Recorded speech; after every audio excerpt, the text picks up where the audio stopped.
The actors you love aren't just rich.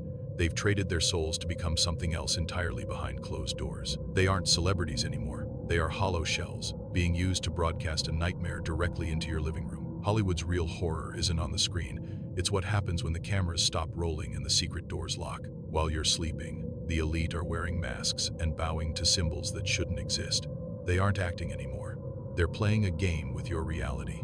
People who tried to tell the truth didn't just lose their jobs, they lost their lives. Because once you understand how the elite actually manifest their billions, you won't be able to sleep. You're actually just a ghost in their machine. Every breath you take is a resource harvested to fuel their next market domination. Your dreams aren't your own. They are the blueprints for a wealth you were never meant to touch. In Hollywood, the most powerful parties are the ones that technically don't exist. You won't find them on Instagram. There are no flyers, just a cold, heavy feeling in your chest when a handler whispers a coordinate into your ear. If you're unlucky enough to get picked, you're told one thing: the agony is the engine. But it's not the feeling of safety. It's the deep realization that your very soul has been hollowed out to serve. Elijah Wood once warned us about the vipers in these hills. He wasn't talking about snakes. He was talking about people who have figured out that reality is a simulation, and they are the only ones with the cheat codes. They don't work for money. They use dark psychology to force the universe to hand it over. Think about it. Why do these parties involve masks? In 2014, a model described a midnight temple party where everyone wore animal heads. These masks serve a dual purpose. They provide a cloak of anonymity that allows high-profile guests to shed their public personas, and they create a shared sense of theatrical ritual. In the shadows, they stop being people and become something much older and hungrier. At a private Beverly Hills event, a director saw a ritual where a woman in a deer mask was sacrificed in a play. Everyone laughed, but as the curtains closed, he noticed the actress never stood up to take her bow. The laughter died when he saw the dark, heavy liquid spreading across the stage was far too thick to be fake blood. They are editing the code of reality in real time. If you aren't at the table, you're on the menu. Stanley Kubrick wasn't just a director. He was a hacker who tried to warn us that we're living in a giant, cursed video game. When Eyes Wide Shut came out in 1999, it wasn't a movie, it was a leak. The film shows a secret society using masks and wealth to control the simulation. They don't just have money. They have assumed the role of gods. They use red-robed leaders and Latin chants to stabilize their millionaire lifestyle, while the rest of us fight for crumbs. Then, the glitch happened. Kubrick died 6 days after showing the final cut. Officially, a heart attack. Unofficially, he tried to delete the elite's save file. Rumors say 24 minutes were deleted from the movie. Those missing minutes weren't just scenes. They were a window into a darkness the world wasn't ready to see. Some say the footage contained a truth, so jagged it could have broken the minds of anyone. If you look closely at the film, it's not about a cult. The main character gets caught because he doesn't belong in that frequency. He was like a human radio tuned to the wrong station. In that sea of static, his heartbeat was a drum that told every monster exactly where he was hiding. He was a tourist in a nightmare. Kubrick knew that if you try to hack the simulation without the right assumptions, the simulation deletes you. He showed us the Bohemian Grove before we knew it existed. He showed us the Rothschild masks before they were trending.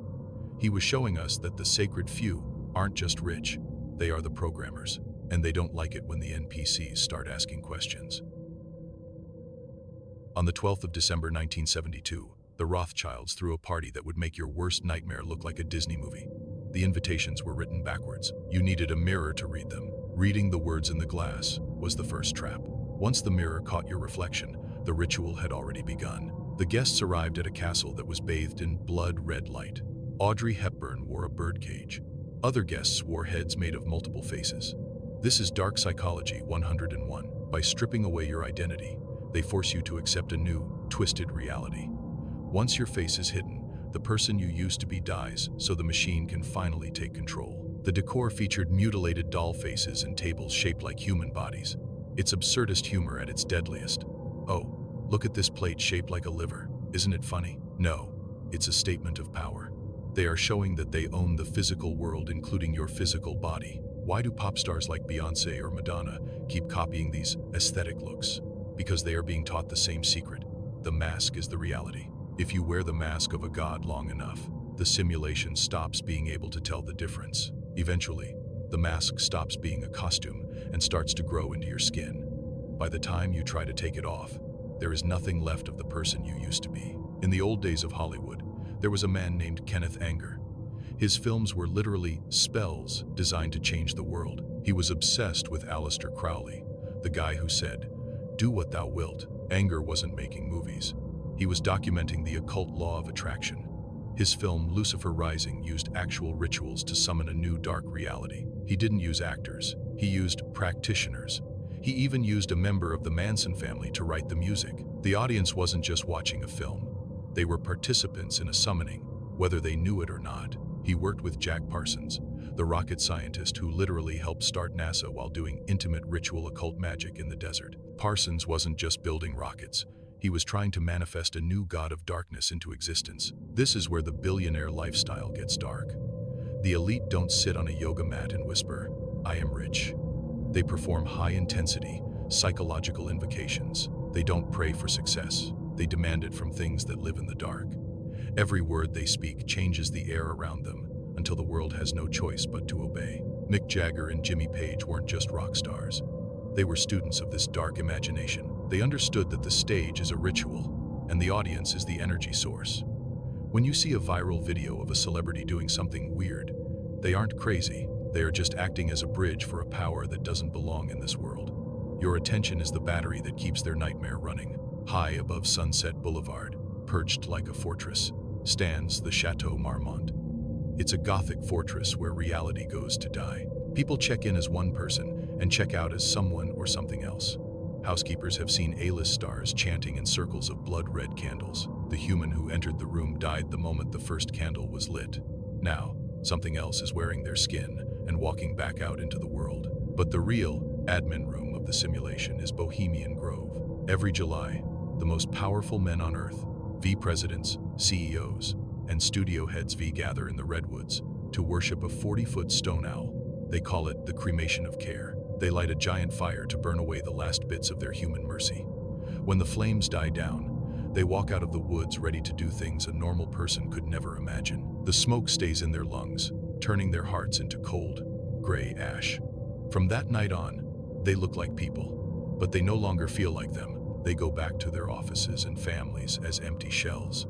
Their eyes still look human, but there is nothing left inside them but smoke and hunger. If you want to rule the world, you first have to burn the part of you that feels mercy. The owl is more than just stone. It is the watcher that sees everything and feels absolutely nothing. Once that inner warmth is extinguished, you stop viewing people as flesh and blood and only see them as pawns. You become a ghost in your own body, a silent observer of a world you no longer belong to. This isn't a conspiracy theory. It's documented. It's real. And it's the reason your vision board isn't working.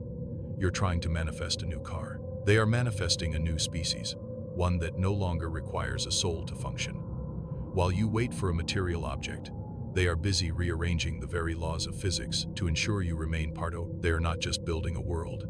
They are crafting a cage where your heartbeat serves only as a metronome for their grand design.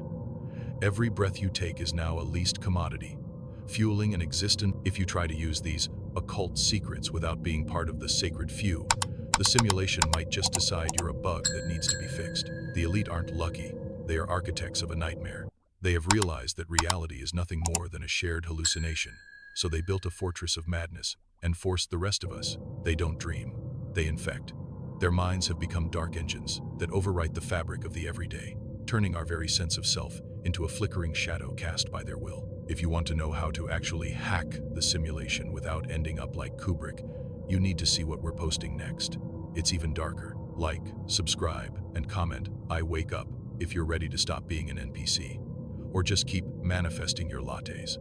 The choice and the simulation is yours. But remember, the owl is always watching.